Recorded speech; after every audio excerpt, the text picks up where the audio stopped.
Olá, bom dia, paz do Senhor Jesus. Vamos orar? Querido Deus, graças te damos por mais uma oportunidade santa e maravilhosa de estarmos na casa do Senhor, podermos orar ao Senhor. Recebe o nosso louvor, a nossa entrega, ó Deus, pessoal, nossa entrega voluntária do nosso coração a Ti nesta manhã, reconhecendo a Tua soberania, a Tua grandeza, a nossa pequenez, quanto somos dependentes do Senhor e da Sua graça, da Sua misericórdia. Recebe o louvor, recebe o culto, tudo o que fizermos e falarmos essa manhã, seja para a maior honra e glória do Teu santo nome, em nome de Jesus. Amém. Luz das nações que dissipa as trevas, abre os meus olhos para ver. Lindo tu és, eu só quero adorar-te, dar os meus dias pra ti. Vim para adorar-te, vim para prostrar-me, vim para dizer-te: és meu Deus, és totalmente amável, totalmente digno, és maravilhoso para mim. Vim para adorar-te, vim para prostrar-me, vim para dizer-te: és meu Deus, és totalmente amável, totalmente digno, és maravilhoso para mim.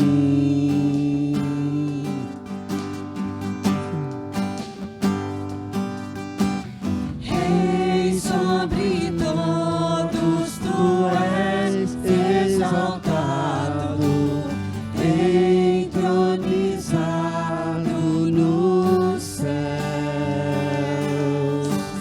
Humildemente viestes à terra, se entregou por amor.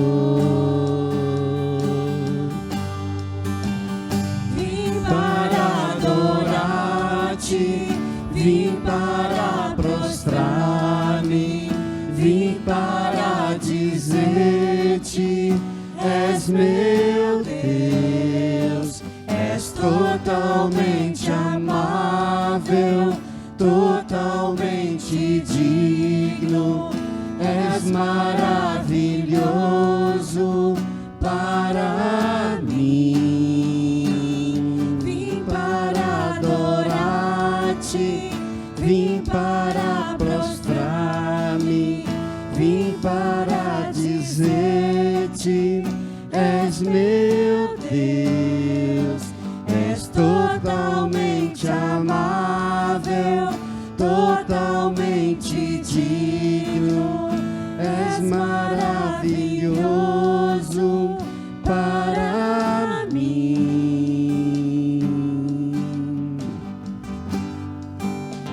Tu és maravilhoso, Senhor. Ao Senhor pertence a terra, tudo que nela se contém. O Senhor é o dono dos céus e da terra. O Senhor está no comando e no controle de todas as coisas. O coração do homem pode traçar planos, mas a resposta certa dos lábios vem do Senhor. Muito obrigado, Deus, por esses momentos em que estaremos aqui, em nome de Jesus. Amém. Carta de Paulo aos Romanos, capítulo 14.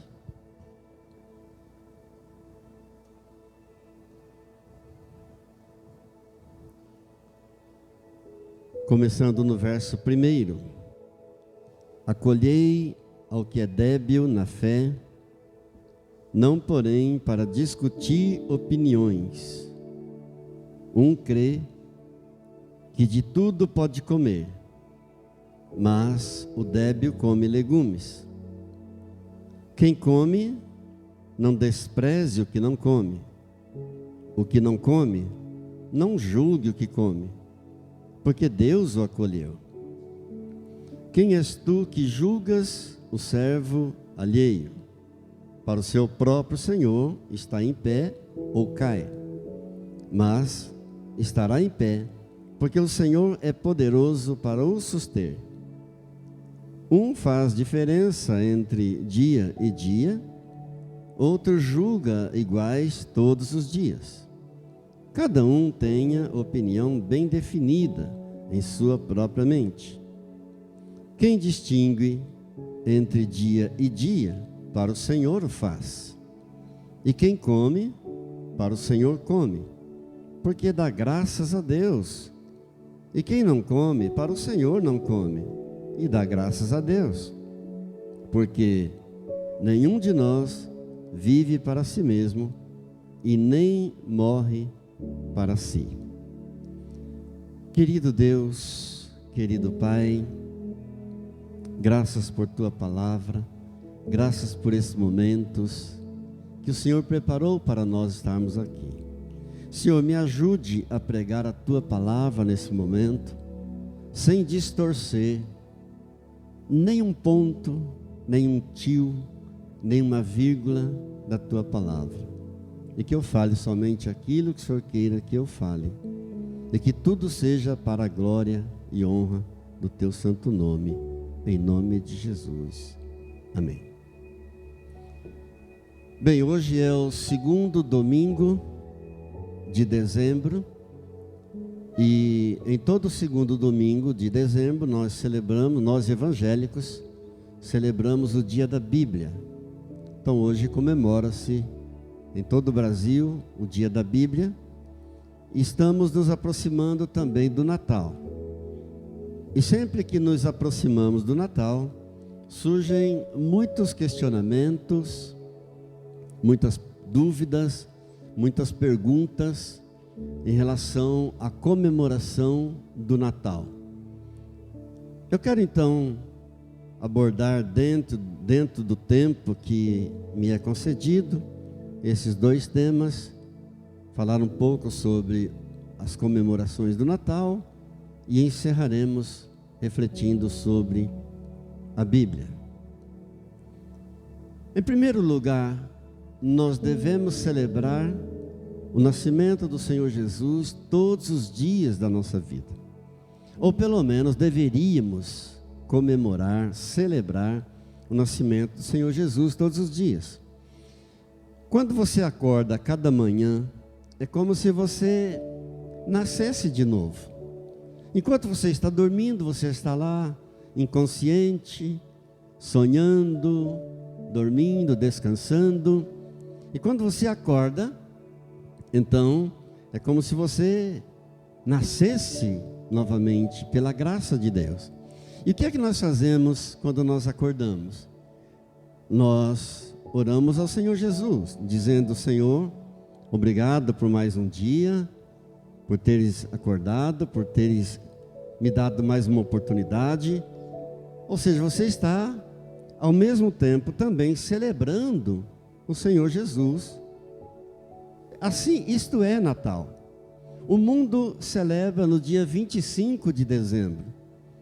O mundo escolheu esta data para celebrar o nascimento do Senhor Jesus, porque não há nenhum indício de que o Senhor Jesus verdadeiramente tenha nascido no dia 25 de dezembro. A Bíblia diz no Evangelho de Lucas, quando cita o nascimento do Senhor Jesus, que naquela noite em que o Senhor Jesus nasceu, os pastores estavam com seus rebanhos nos campos. E nós sabemos que em dezembro, em Israel, é uma época de um inverno rigoroso, de pura neve mesmo, sem nenhuma condições dos pastores saírem com seus rebanhos aos campos. E muitos perguntam, mas se Jesus não teria nascido em 25 de dezembro, quando então ele teria nascido?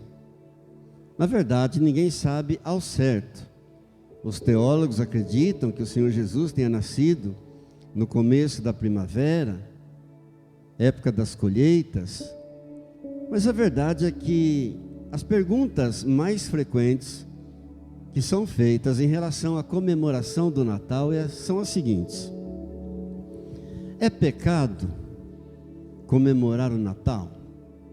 O cristão pode, não pode comemorar? É paganismo? É maldição?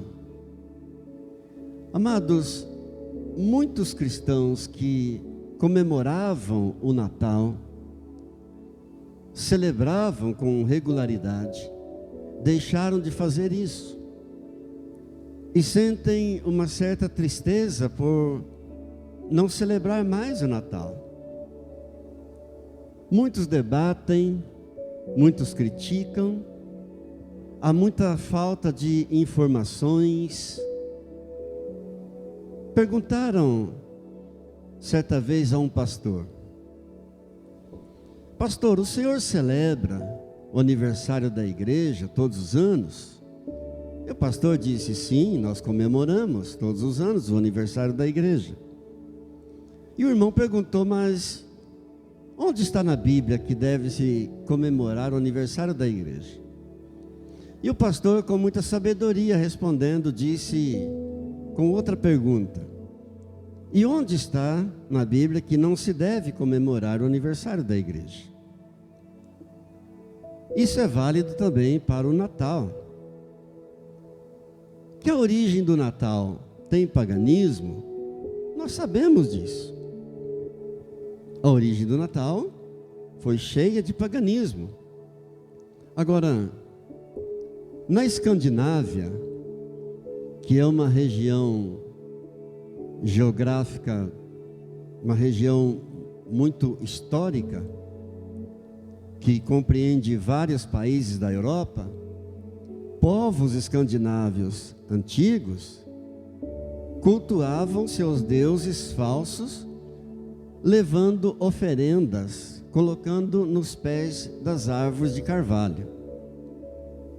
Por ser uma região que abrange muitos países, não se sabe ao certo quais os povos, mas os historiadores dizem que esses povos escandinavos faziam as suas oferendas aos seus falsos deuses nos pés das árvores de carvalho.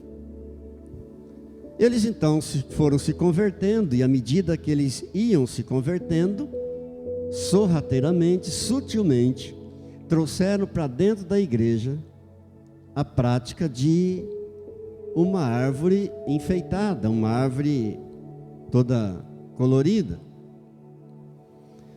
Agora, a pergunta é: uma árvore pode causar alguma maldição?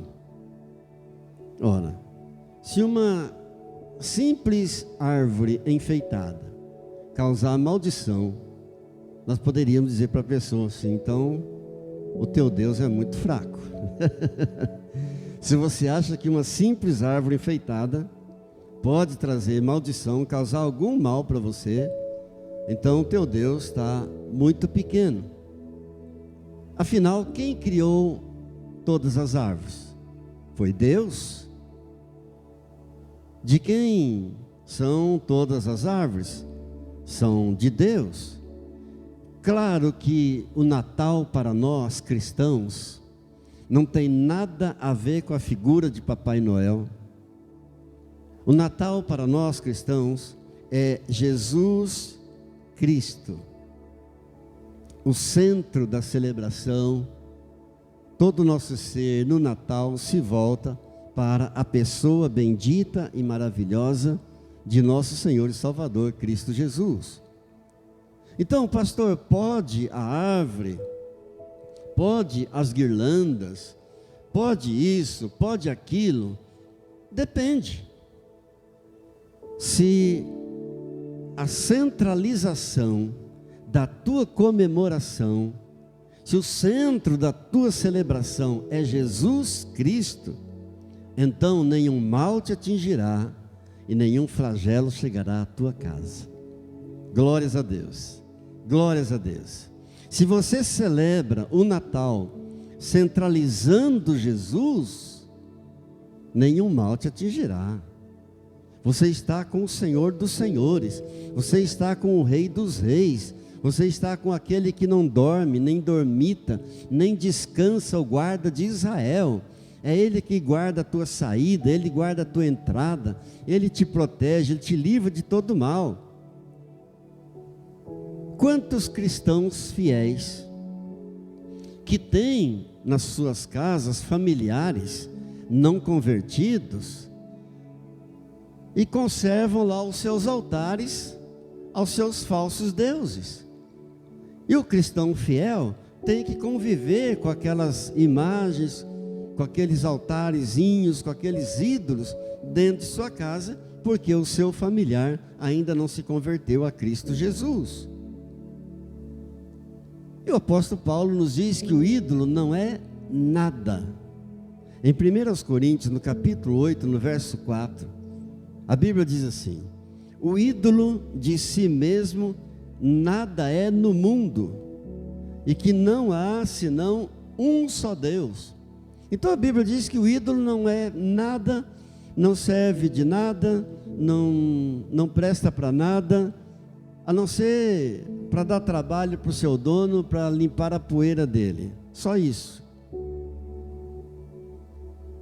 E quantos cristãos fiéis convivem em ambientes cheios de idolatrias, em ambientes cheios de imagens, nos comércios, nos bancos, geralmente há muitas imagens, muitos ídolos, nos hospitais, nas recepções dos hospitais, geralmente há muitos ídolos. Amados, se fosse assim, nós teríamos saído do mundo, não teríamos como conviver.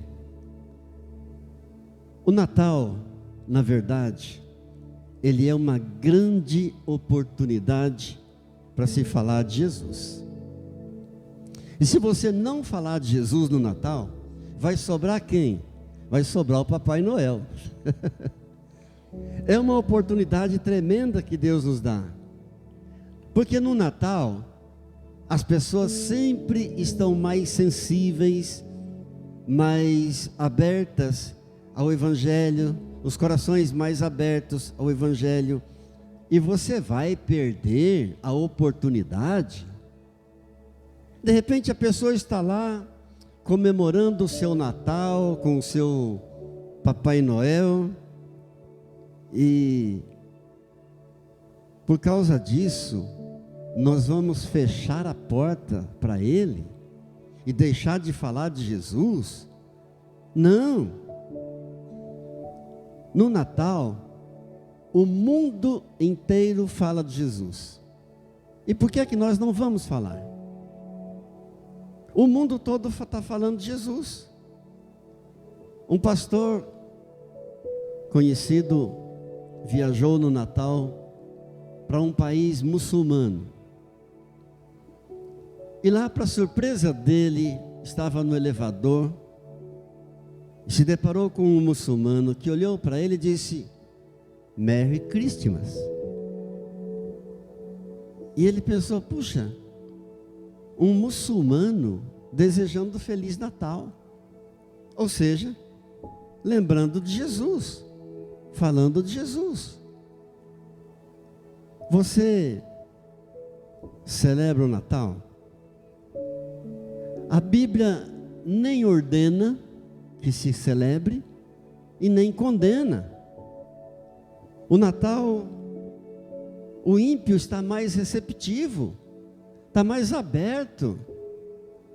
Um momento, uma oportunidade tremenda para anunciar Jesus.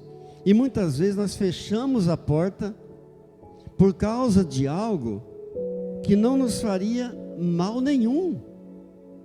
Se Deus é por nós, quem será contra nós? Amados, a Bíblia nos ordena a usar de sabedoria.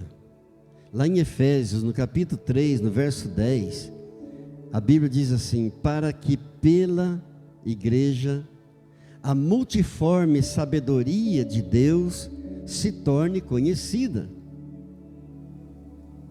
Há divergência entre nós cristãos? Sim. Há muita divergência entre nós. Mas quando nós divergimos, nós devemos atacar as ideias e não atacar as pessoas. Ao invés de atacar aquele que curte o Papai Noel, porque ainda não recebeu entendimento, devemos aproveitar o momento e falar de Jesus. Paulo fez isso em Atenas. Quando ele chegou em Atenas, se deparou com um panteão de deuses. Panteão é uma coleção de deuses. Foi o que Paulo encontrou ali em Atenas. Inclusive, ele observou um altar escrito que aquele altar era oferecido a um Deus desconhecido. O que Paulo fez?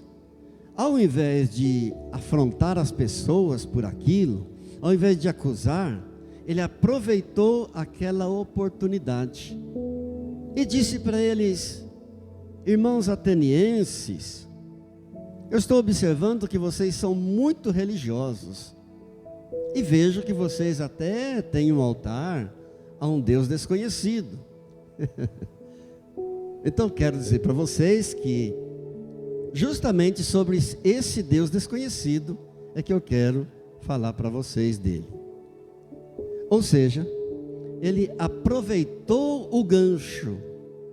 É isso que a Bíblia nos ensina. Ao invés de condenarmos, de atacarmos, usarmos então de sabedoria. Devemos fazer o mesmo no Natal. Um outro exemplo, o arco-íris. A Bíblia nos diz, lá em Gênesis capítulo 9, no verso 16, que o arco-íris serve como lembrança de um pacto que Deus fez, uma aliança feita por Deus com o homem. Agora, há um movimento aí, usando o arco-íris como seu símbolo. E por causa disso, nós vamos rejeitar o arco-íris? De maneira alguma. Acontece que nós temos uma tendência de valorizar mais aquilo que é negativo do que aquilo que é positivo e que já está declarado na palavra de Deus, que já está escrito. O presépio, por exemplo, é um outro exemplo. Muitos perguntam: pastor, o presépio pode? Não pode? É idolatria? É maldição? Eu volto a repetir a mesma coisa. Ora, se aquilo que está no centro da tua celebração, aquilo que está no centro da tua comemoração é Jesus Cristo, que mal poderá fazer o presépio? Que mal poderá fazer os bichinhos de barro, as vaquinhas de barro? Não pode fazer nada. Eu, particularmente, não adoto nem a árvore, nem o presépio. Na minha casa não entra. Mas eu respeito aqueles que têm lá o seu presépio, aqueles que curtem a sua árvore enfeitada. Amados, o segredo é o seguinte: não condenar aquele que comemora e nem colocar peso sobre aquele que não comemora. Esse é o segredo. Nós lemos aqui em Romanos 14, que no versículo 1 diz assim: acolhei ao que é débil na fé, não porém para discutir opiniões. Acolha, mas não para discutir opiniões. O débil é aquele que é fraco, é aquele que é instável na fé. mas ele é flexível. É diferente daquele que é duro, daquele que é inflexível. Mas o débil na fé, que é fraco, que é instável, deve ser acolhido, não para discutir opiniões, diz a palavra de Deus. Ou seja, é para se usar de caridade com ele, porque ele é débil. O que esse versículo, que essa palavra está dizendo para nós, é que a atitude do cristão tem que ser baseada na atitude do Senhor Jesus para conosco. Como é que você estava antes de conhecer Jesus? Como é que você estava quando Jesus te encontrou? Então, quando ele diz, acolhei ao que é débil na fé, não porém para discutir opiniões, está dizendo, usa de caridade com ele, haja com ele da mesma forma como Jesus agiu com você quando te encontrou. Porque ele ainda é fraco na fé. Ele ainda está preso a uma dúvida espiritual. Ainda há no coração dele uma inquietação espiritual. E a consciência dele ainda continua presa a essa dúvida. Há uma frase muito conhecida que diz assim: cada um caminha na medida da luz que já recebeu. Cada um caminha na medida do seu entendimento. Alguns já têm um conhecimento maior da palavra. Alguns são como que um luzeiro, um refletor de 200 watts. Mas tem aquele irmãozinho que está lá no começo da sua caminhada, ele ainda é uma luzinha de 10 watts. Está salvo pela graça de Deus, mas acolha, não porém para discutir opiniões, e infelizmente é o que mais os crentes fazem. A Bíblia manda não discutir opiniões, mas infelizmente é o que mais fazem. Por quê? O verso 2 e o verso 3 dizem: um crê que de tudo pode comer, mas o débil come legumes. Quem come, não despreze o que não come. O que não come, não julgue o que come, porque Deus o acolheu. Olha que tremendo. A tendência dos que compreendem melhor o Evangelho é a impaciência com aqueles que são mais fracos. Isso é fato. A tendência daquele que já compreende mais, compreende melhor, é não ter paciência com o mais fraco. E a tendência dos mais fracos é condenar os mais fortes. O que essa palavra está dizendo é o seguinte: esse grupo, não julgue esse grupo. Esse grupo, não condene esse grupo. É isso que a palavra está dizendo. E isso, queridos, se aplica também perfeitamente à comemoração do Natal. O que comemora, não julgue o que não comemora. O que não comemora, não condene, não julgue aquele que comemora.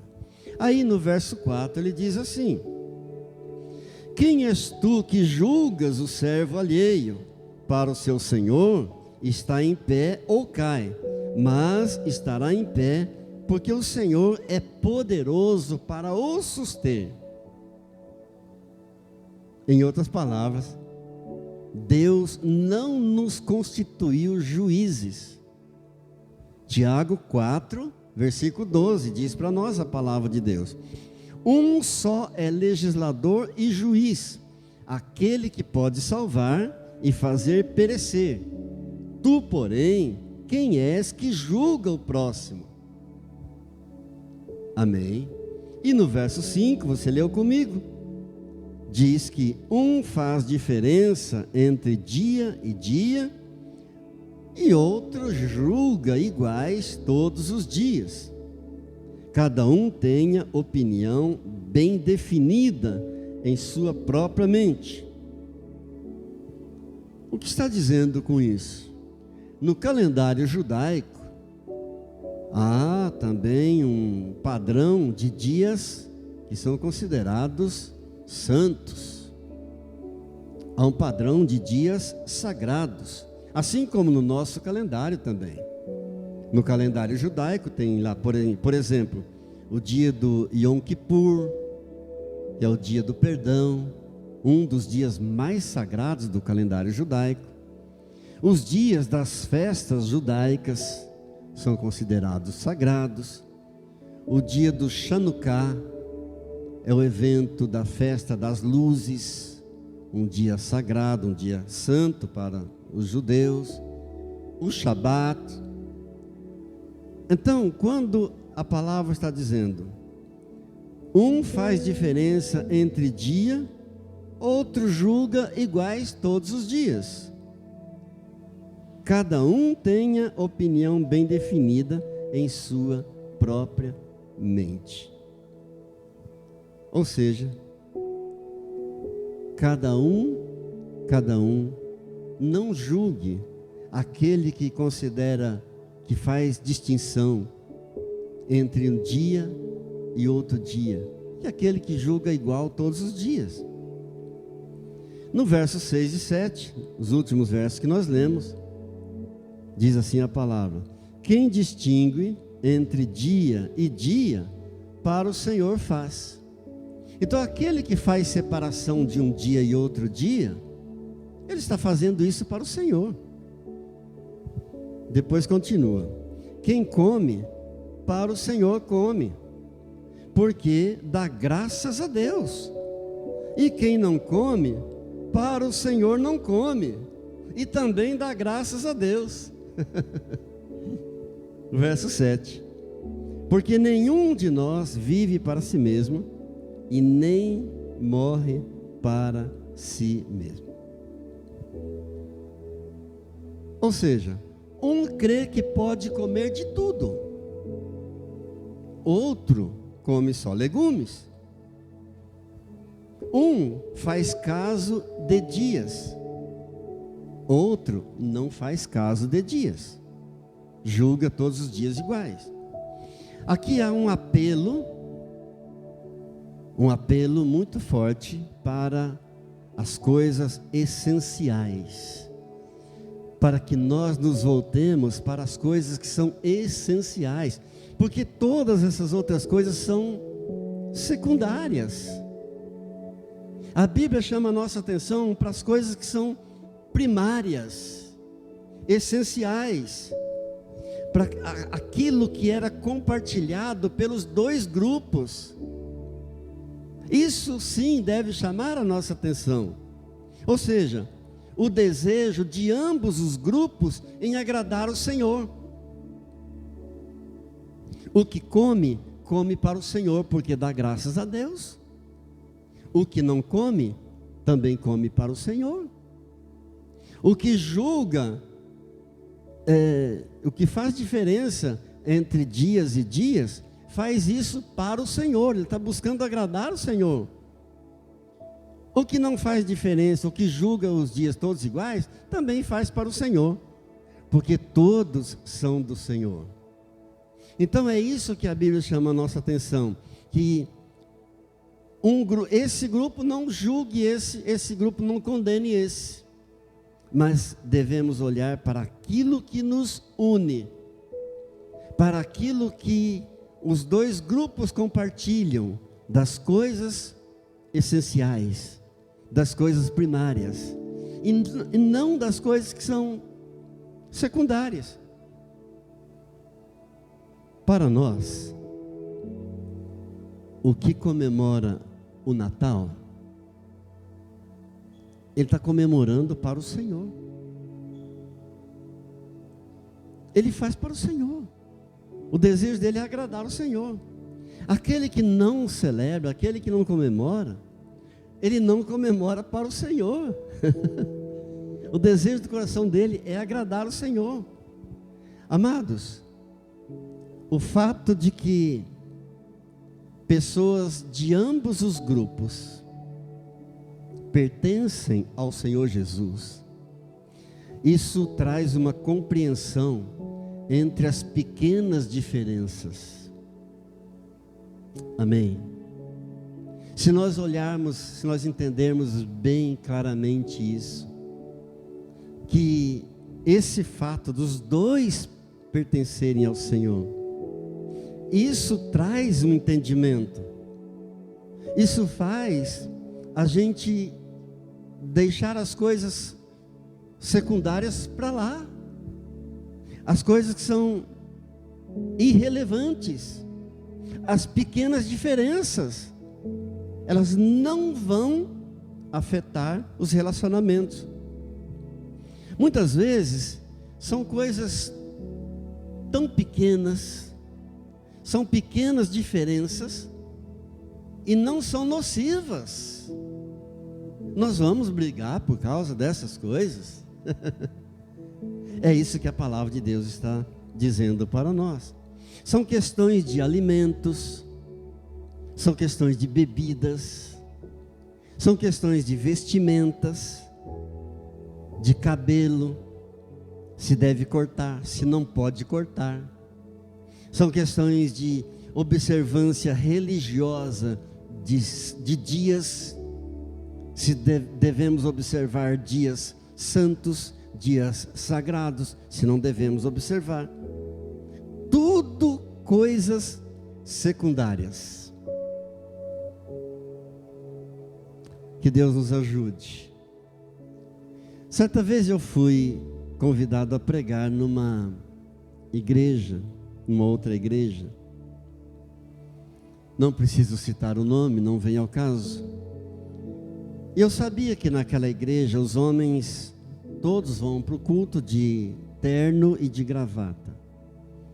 Então eu peguei meu paletó, combinando com a calça, com o sapato, mas eu esqueci da gravata. Estava indo e no caminho me lembrei. Pensei, puxa, esqueci da gravata. Mas pensei, está calor, está muito calor, e o pastor não vai fazer questão da gravata. Mas quem disse que não? Quando cheguei lá na igreja, disse ao pastor, disse, olha, pastor, o senhor desculpe, eu estou de paletó, mas esqueci a gravata. E para minha surpresa, disse, não, espera aí que eu vou providenciar uma gravata para o senhor. E foi, saiu da igreja, foi até o carro e providenciou uma gravata. Ele disse, vai lá no espelho, coloca a sua gravata direitinho. Qual é o problema? Para mim nenhum problema. É costume deles. Para eles, para ele, para aquele pastor, aquilo era importante.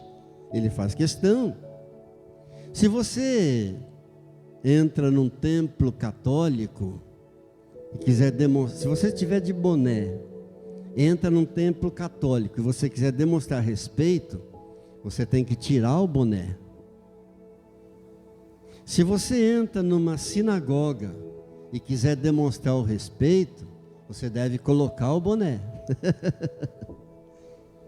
Se você entra numa mesquita e quiser demonstrar o respeito, você tem que tirar os calçados, deixar os sapatos para o lado de fora. Queridos, são tudo coisas secundárias.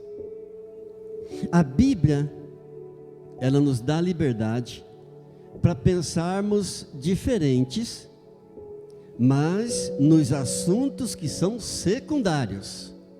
E os apóstolos pensavam diferentes, até os apóstolos. Eles divergiam em muitas coisas, que eram secundárias, evidentemente. Não nos assuntos que são essenciais. E você poderia me perguntar, pastor, mas quais são então os assuntos essenciais? O que é primário? Bem, aí nós poderíamos então citar os 4 pilares da reforma. Primeiro, somente as Escrituras. O que isso significa? Que todo ensinamento deve ser fundamentado na Bíblia Sagrada, que é a palavra de Deus. Segundo pilar, somente a fé. O que isso diz? Que só existe uma única forma de se alcançar a salvação: através da fé no Senhor Jesus. Glórias a Deus. Por mais que façamos boas obras, só há uma forma de se alcançar a salvação: através da fé no Senhor Jesus. Terceiro pilar, somente Cristo. O que isso quer dizer? Que Jesus Cristo é o único caminho para a salvação, que Jesus Cristo é o único mediador entre nós e Deus, entre Deus e nós, somente Cristo Jesus. Quarto pilar, somente a Deus a glória. O que isso quer dizer? Que Deus é o único que merece toda a glória e toda a adoração. Queridos, são doutrinas essenciais, são primárias. Nessas coisas, as igrejas não divergem. Independente da placa da igreja, se ela é uma igreja cristã verdadeira, repito, se é uma igreja cristã verdadeira, ela não diverge nessas coisas. Todas caminham em concordância. Glórias a Deus. As demais coisas são tudo pequenas diferenças, coisas secundárias que não interferem na salvação da alma. Que Deus nos ajude. Mas gostaria de finalizar a nossa reflexão, já que hoje é o dia da Bíblia, falando um pouquinho sobre a Bíblia.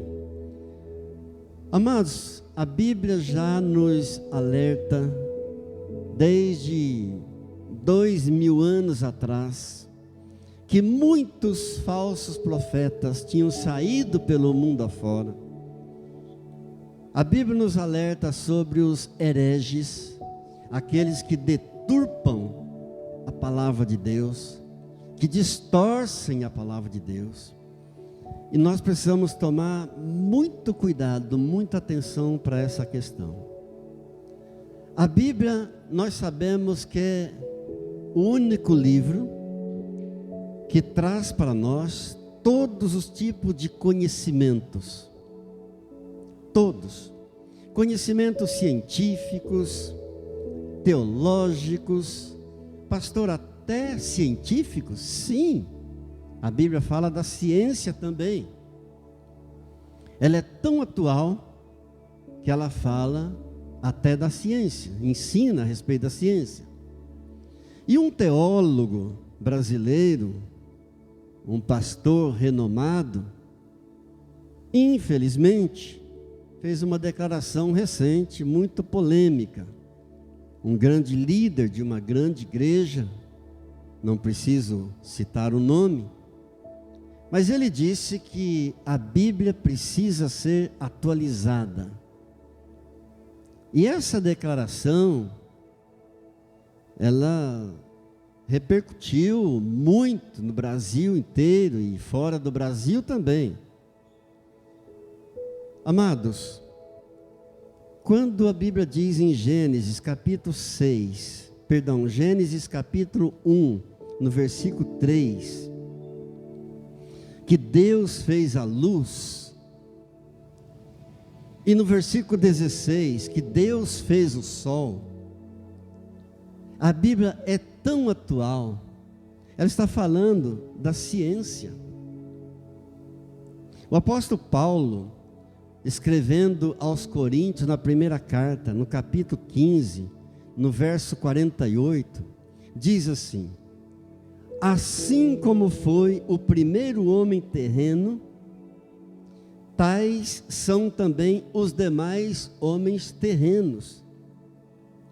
Aqui é um outro ensino científico para nós, de que os elementos da terra estão em nós.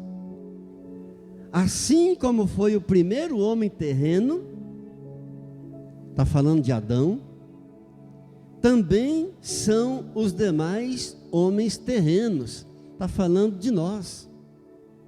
Então veja em que área perigosa esse pastor entrou. Que terreno perigosíssimo esse pastor, teólogo renomado, conhecidíssimo, declarou que a Bíblia precisa ser atualizada.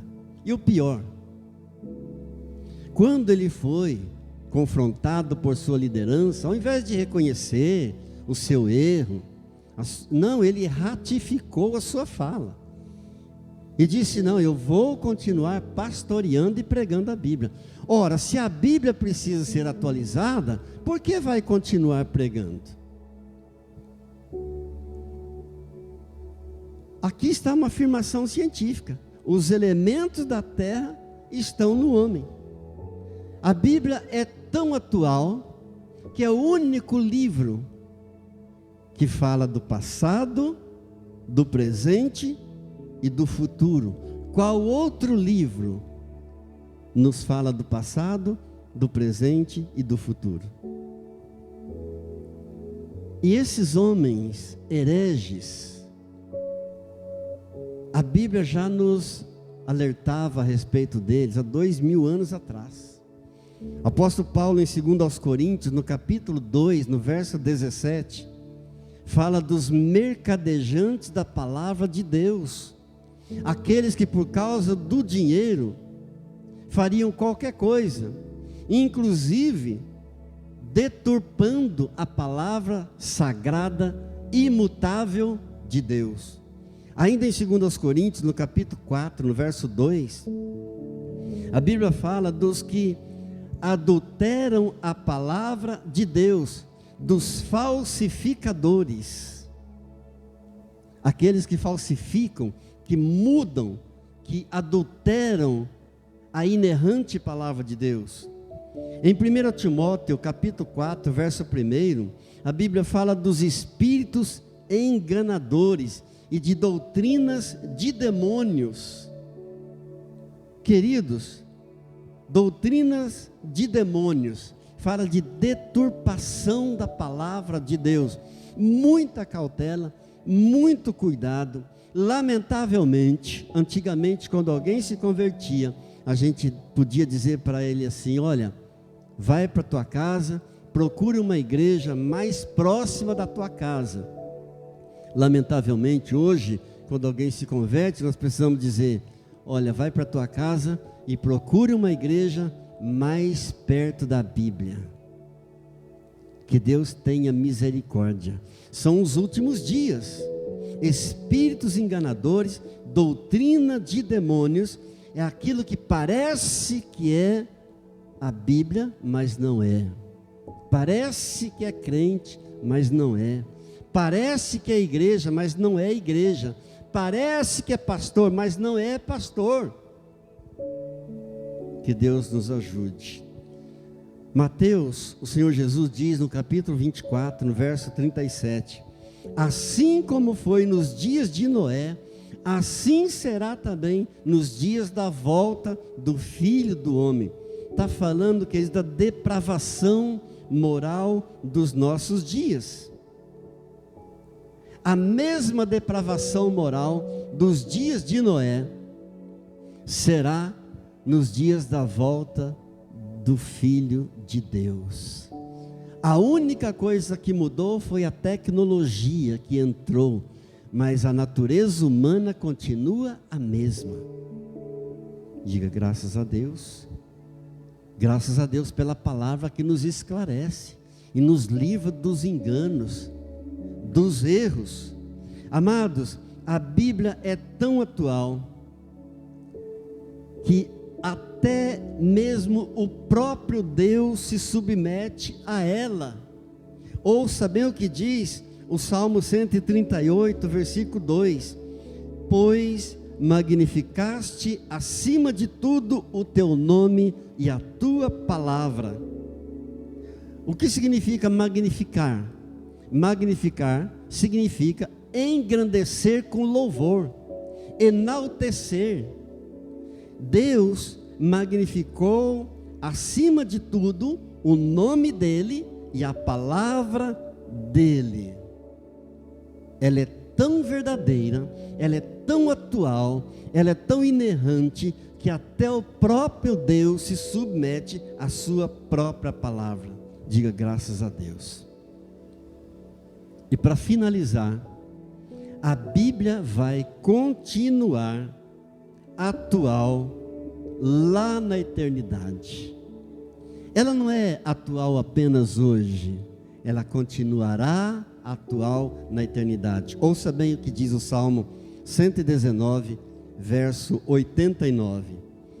Para sempre, ó Senhor, está firmada a tua palavra no céu.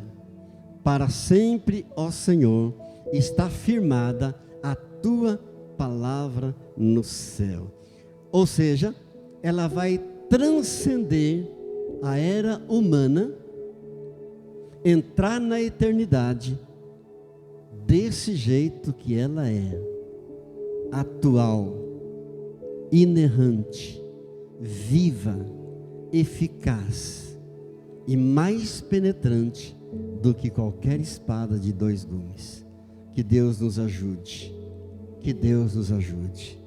Isso nos lembra a famosa frase de Billy Graham. Billy Graham disse certa vez: a Bíblia é mais atual do que o jornal que vai sair amanhã. E é mesmo, porque o jornal que vai sair amanhã, ele vai falar apenas do dia de amanhã. Mas a Bíblia, a palavra de Deus, fala do passado, do presente e do futuro. Que Deus nos ajude, que Deus te ajude, que Deus te livre de todas as armadilhas, todos os enganos, todas as sutilezas do inimigo. Baixe sua cabeça, por favor, e vamos orar um pouco mais.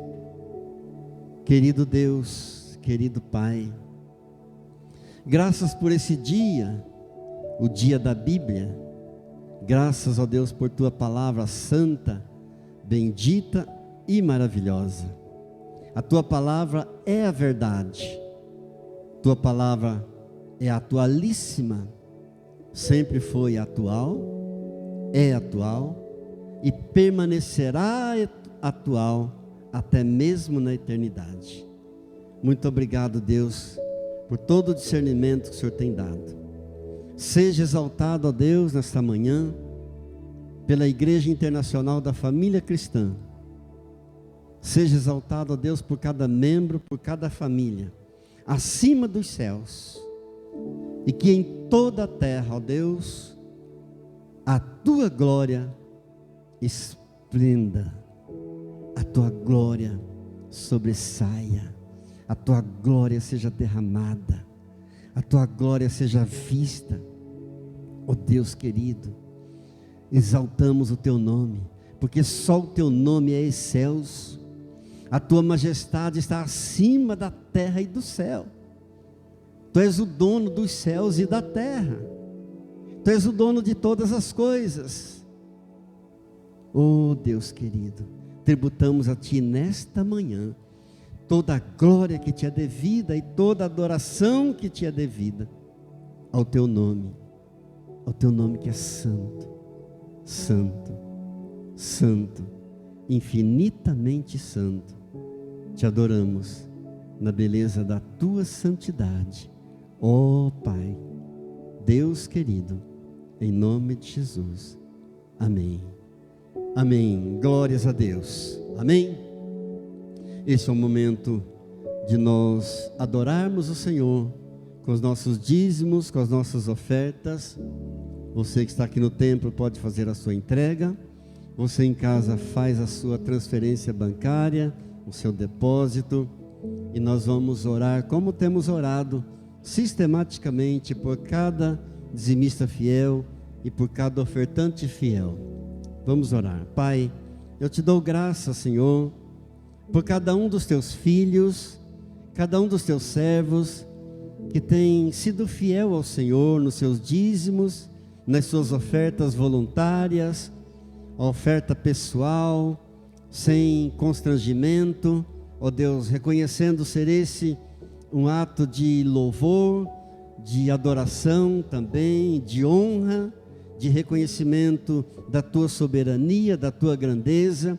E eu peço, Pai, no nome de Jesus, que o Senhor retribua abundantemente, com paz, com saúde, com alegria, com bênçãos nos lares, com prosperidade. Ó Deus, em nome de Jesus, muito obrigado, Senhor. Queremos ser fiéis ao Senhor, queremos permanecer fiéis ao Senhor até o fim. Muito obrigado, Pai querido. Possamos, no final da nossa vida, no final da caminhada, dizer como o apóstolo Paulo disse: eu combati o bom combate, eu completei a carreira, eu guardei a fé. Amém. Fiquemos de pé. Eu quero liberar uma palavra profética sobre a tua vida, em nome de Jesus. Deus, eu oro por cada um que está orando comigo nesta hora. Eu abençoo a semana de cada um. Eu te agradeço, ó Deus, por cada vida, por cada lar aqui representado, e consagro a Ti, em nome do Senhor Jesus. A graça do Senhor Jesus, o amor do Pai e a comunhão do Espírito Santo de Deus seja sobre a tua vida, sobre a tua casa e a tua família, hoje e sempre. Amém. Shalom.